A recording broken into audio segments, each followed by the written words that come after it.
Você se lembra o que você comeu hoje no almoço ou no café da manhã? Se você não se lembra, não tem nada de errado nisso. Eu sou Arthur Marra, estudante de psicologia, e nesse vídeo você vai entender o porquê.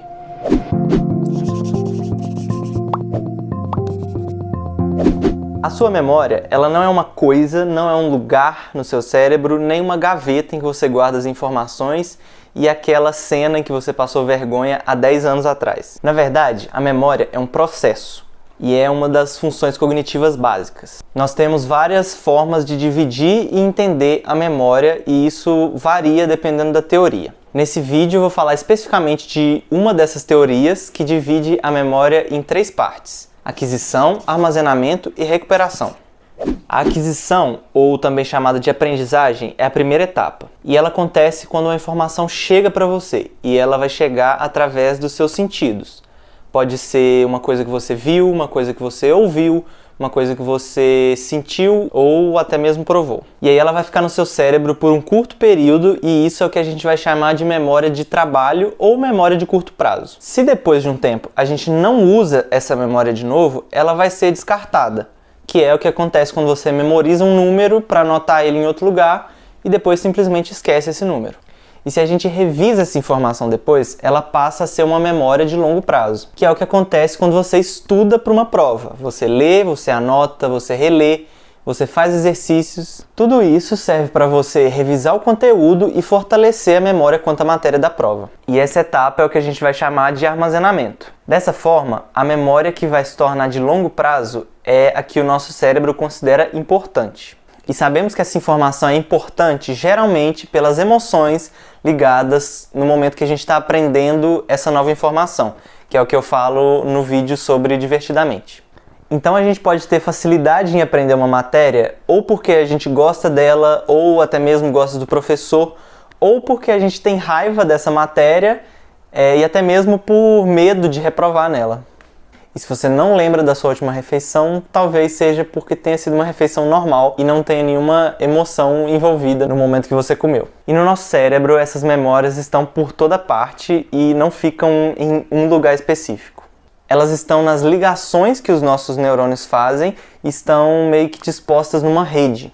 Quando a gente revisa o conteúdo, a gente está reforçando as ligações e fortalecendo essas redes. Para ser mais específico, a memória de curto prazo está associada geralmente à área do lobo pré-frontal do cérebro e da amígdala. E a memória de longo prazo está associada geralmente ao hipocampo, mas relaxa, isso é muito técnico e você não precisa se lembrar disso.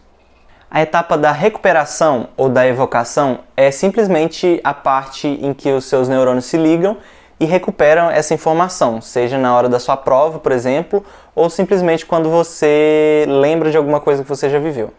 E por falar nisso, a gente pode dividir essas memórias em memórias autobiográficas ou episódicas, que dizem respeito a quem nós somos e a nossa personalidade, e as memórias semânticas, que dizem respeito às matérias da escola e aquela informação aleatória que só você sabe, tipo, por que o macaco prego tem esse nome? Por que eu sei disso? Não sei e não queria saber. Não pesquisa isso no Google, sério. A gente também tem as memórias procedurais, que são memórias de hábitos e procedimentos e coisas que nós fazemos em geral. E elas se dividem em implícitas, que são as que a gente não sabe que sabe, tipo andar de bicicleta, que você sabe como faz, mas talvez seja difícil de explicar, ensinar alguém como fazer. Como se posicionar ou como manter o equilíbrio, você simplesmente sabe. E as memórias explícitas ou declarativas, que são aquelas que você sabe que sabe, ou seja, que você consegue contar para alguém. Alguma coisa que aconteceu no seu dia, o que você fez depois que acordou, o que você comeu. Outra ideia que a gente tem e mantém é a ideia da memória como um arquivo de computador. Na verdade, não é bem assim. A gente pode pensar na memória até como uma roupa, que você pode tirar ela da gaveta, vestir, usar, depois lavar, dobrar e guardar ela de novo. Nem a memória, nem a roupa vão estar exatamente iguais ao momento que você tirou. E assim a sua memória pode ser facilmente alterada. Isso mesmo, a sua memória é facilmente alterada e pode ser de várias formas. Quando alguém que vivenciou uma experiência parecida com você e conta, ela pode influenciar a maneira que você se lembra desse episódio. Alguma foto, uma notícia ou um vídeo pode falsear uma memória que você teve em determinado momento. Ou quando alguém faz uma pergunta muito específica que influencia sua resposta e pode alterar a memória que você teve de determinado momento, como cenas de interrogatório que a gente pode ver em alguns filmes. A memória não é um processo simples e pode envolver muita coisa que eu deixei de falar nesse vídeo ou até mesmo esqueci. Se você sentiu falta de algum aspecto da memória que faltou aqui, pode colocar nos comentários. Fica atento aqui no canal para acompanhar vídeos sobre esse e outros temas. É só se inscrever aqui embaixo e ficar ligado nos próximos vídeos. Não vai se esquecer de deixar o gostei e coloca nos comentários alguma coisa aleatória que você lembra e nem sabe por quê. Porque a minha eu já falei.